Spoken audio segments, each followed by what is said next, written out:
his grip. Another knock came, then a third, weaker than the rest, as if whoever stood outside had given their last bit of strength to try once more. Garrett rose slowly. A man who lived alone in the mountains learned caution, for a careless step could mean death. But this knock was not the sound of threat. It carried desperation, and in these peaks, after snow, desperation was never alone. It came with frostbite, silence, and final breaths never heard. When he opened the door, the wind did not scream. It whimpered, and there she stood, a woman, soaked to the bone, snow crusting her lashes and shawl. Behind her stood 2 children. The older boy, no more than 10, held a thin arm tight around a smaller girl, perhaps 6, shielding her from the cold as best he could. The woman did not speak. Her lips were cracked raw, her face pale as stone. In her eyes, Garrett saw shame, apology, and something more, a dying flicker of hope. He stared at her, then at the children. Behind him, the fire crackled once, as though it too had paused to listen. Finally, Garrett's voice came, rough and broken from years of disuse. "You lost." The woman opened her mouth, but no words came. She shook her head slowly, then nodded, a motion that was both yes and no, everything and nothing. Garrett stepped aside. He said nothing more. She stumbled inside, her knees giving way as soon as she crossed the threshold. He caught her by the elbow before she struck the floor. The boy led his sister in close behind, eyes wide, lips pressed tight, afraid to speak. Garrett shut the door against the storm. He moved quickly, tossing thick furs toward the hearth. The children sank into them like they had reached heaven. The woman knelt nearby, gasping shallow breaths, too weak to rise, too proud to ask for help. Garrett lifted her into a chair. She weighed no more than a sack of flour. He poured hot water into a tin cup and handed it to her. Her hands trembled as she took it. "What's your name?" he asked Martha. She whispered, "Martha Lindley." Garrett nodded the kids. "Thomas," she said, pointing to the boy, and Sarah. Garrett turned to the boy. "How old?" 10. Thomas answered quickly, then added, "She's 6. Quote. Garrett crouched by the fire, feeding it another log. He didn't ask more. Questions could come later. Their faces were gray, their clothes stiff with frost. Time was more urgent than curiosity. He went to the back room and brought out dry clothes, an old wool shirt, a dress that had belonged to his mother, socks long stored away. He handed them over without a word. "Dry off first." He said, "Talk," after Martha nodded. He stepped outside to give them privacy. Snow needles stung his face. He breathed deep, staring at the dark line of trees. The cabin had been built with his father's hands 40 years ago. He buried his father 10 years after that. For 5 years since, he had not seen another soul who stayed past supper. Now a widow and 2 children were inside, drying by his fire. He should have been angry or afraid. Instead, he felt only tired. Tired of silence. Tired of pretending solitude was a choice. When he came back in, they were huddled near the fire, wrapped in warmth. Martha's hair was damp, her cheeks colored with heat instead of frost. Sarah slept softly. Thomas stayed awake, his wary eyes following Garrett's every move. "What happened?" Garrett asked. Martha spoke at last, her voice shaking. "My husband died last spring. Fever. We tried to keep the land through summer, but it went dry. No one would hire a woman with children. Winter came early. Our cabin roof broke under the snow. We walked. Since Monday, Garrett did the math. 5 days on foot in the storm." He nodded once. "You did, right." She blinked at his words as if they were more mercy than she deserved. Garrett ladled rabbit stew into bowls. The smell filled the cabin. Thomas's stomach growled loud enough to startle the fire. "Eat," Garrett said. The boy hesitated until Martha gave a small nod. They ate in silence, savoring each bite like it might vanish. When the bowls were emptied, Garrett stood. "There's a bed through there," he said, pointing to the back room. You take it tonight." "I'll sleep in the chair." "I can't," Martha began. "You're not arguing." "Not after 5 days in snow." She gave no protest. She nodded and guided the children into the back room. The door clicked shut softly behind them. Garrett sat in his chair by the fire, staring into the flames. He thought of the knock, of the way it had stirred something buried deep. A woman and 2 children had walked out of the storm and into his quiet life, and somehow it did not feel like a burden, it felt like a beginning. But just as his eyes started to close, the sound came. Hooves. Slow, steady, measured. Garrett rose at once, rifle in hand. 2 riders emerged from the trees, horses well-fed and strong. Men didn't ride this far into the mountains by accident. They came with intent. And intent out here usually carried a gun. Garrett's fire crackled once, then fell silent. He pressed a steady hand against the log wall and waited, watching as the riders drew near. The riders dismounted slow, too slow. Not men lost in the storm, but men who like to show their power by taking their time. Boots crunched in the snow as they stepped toward the cabin. One was tall and lean, shoulders slouched with arrogance.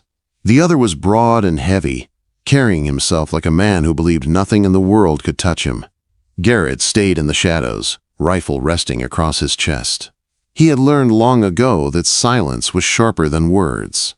Men like these expected nervous chatter or a quick excuse. When they found only silence, it unsettled them, even in up there. The tall one called, his voice smooth and polished, like he'd practiced sounding friendly. "Fine little cabin you got." Fire in the chimney, smoke rising steady. Only thing burning between here and the ridge. Garrett did not answer. The heavy man chuckled, but it wasn't humor.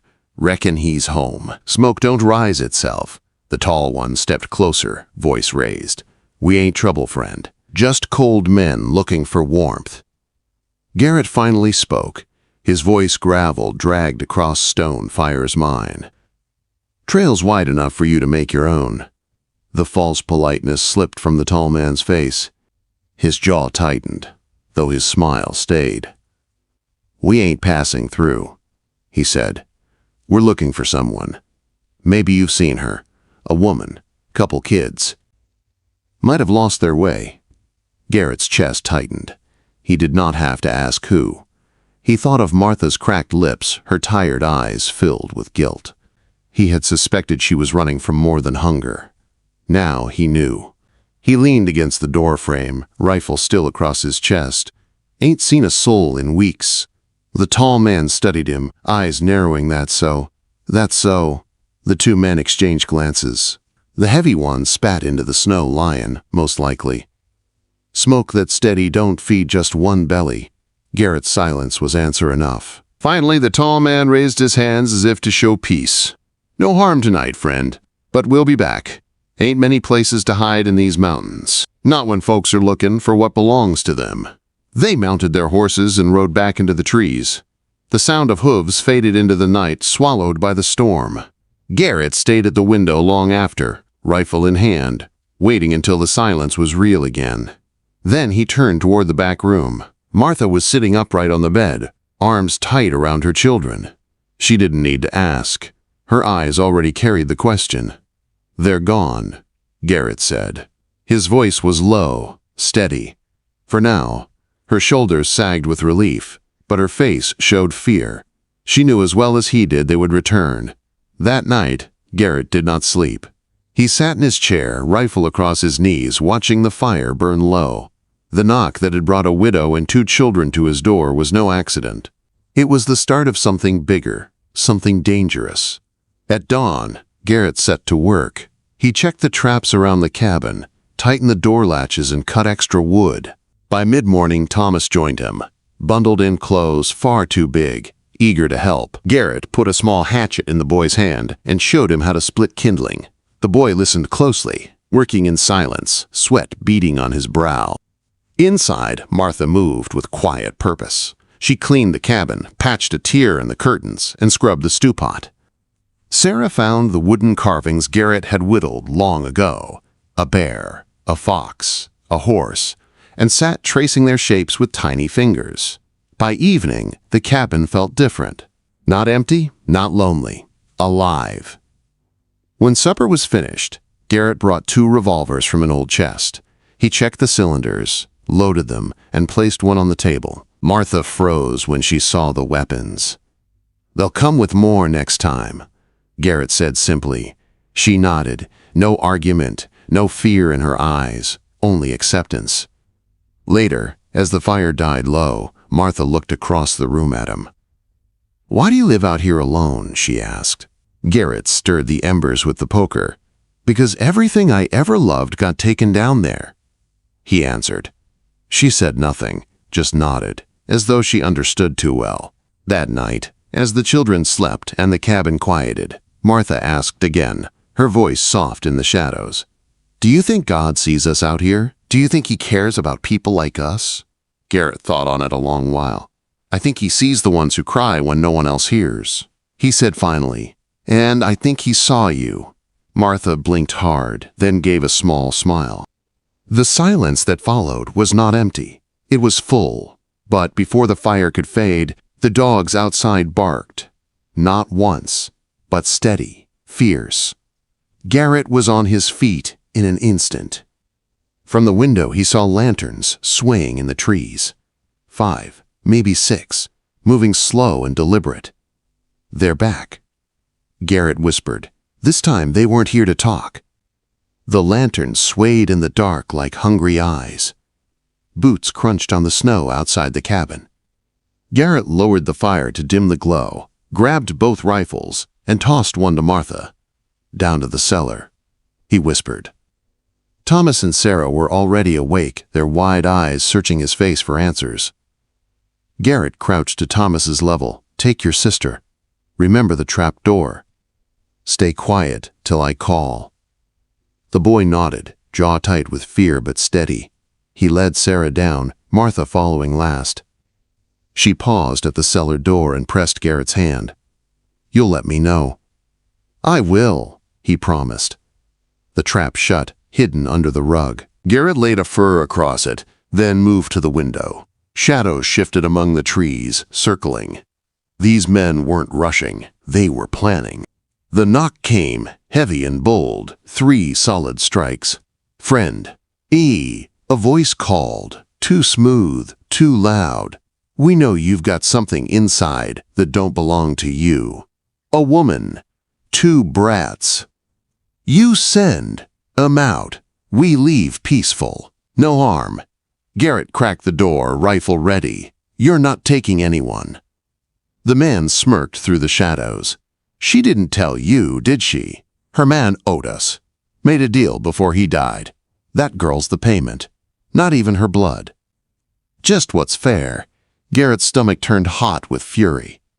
"You're not taking her," he said again, his voice like stone.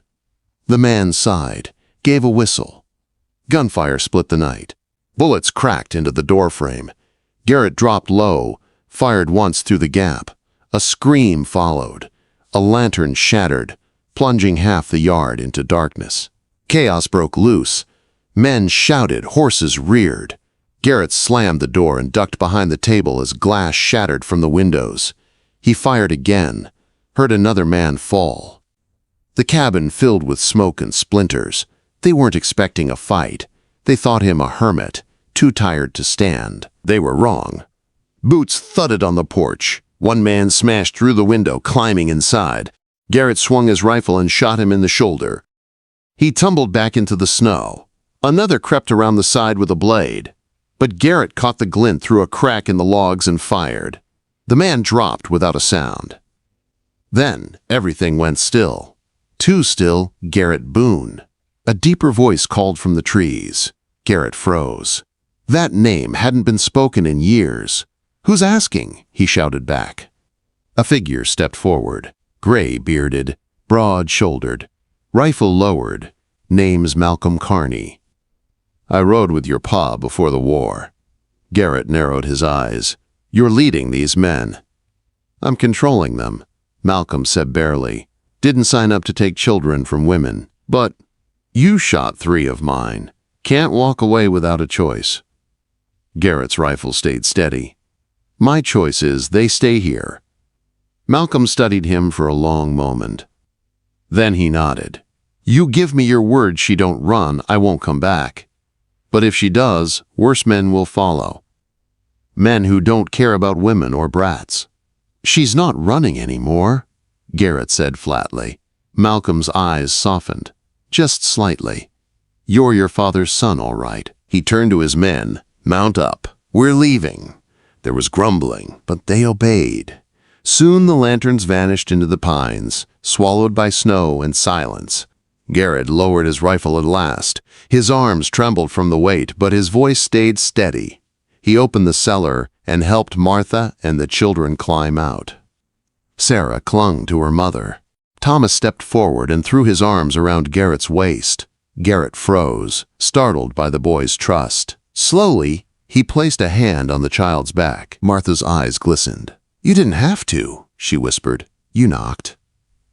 Garrett answered simply, that was enough. The danger had passed, but the quiet that followed was heavier than before. Garrett knew peace in the mountains was borrowed, never owned. Yet for the first time in decades, he wasn't carrying that weight alone. The days that followed brought change. Garrett taught Thomas to split wood, to pack powder into cartridges, to walk the ridge with his head high. Sarah found joy in small things, wooden carvings, wildflowers in tin cans, her laughter filling spaces that had been silent for years. Martha worked beside Garrett, mending clothes, tending the hearth, bringing warmth into corners he'd forgotten existed. The cabin was no longer a cave for one man's solitude. It was a home. One evening as the fire burned low, Garrett sat across from Martha. His voice was quiet, almost lost in the crackle of the logs. I never had a wife. Figured I wouldn't be good at it. Never met a woman who thought otherwise. Martha looked at him, her face lit soft by the firelight. She didn't smile, didn't pity him. She just said, you never had the chance to know.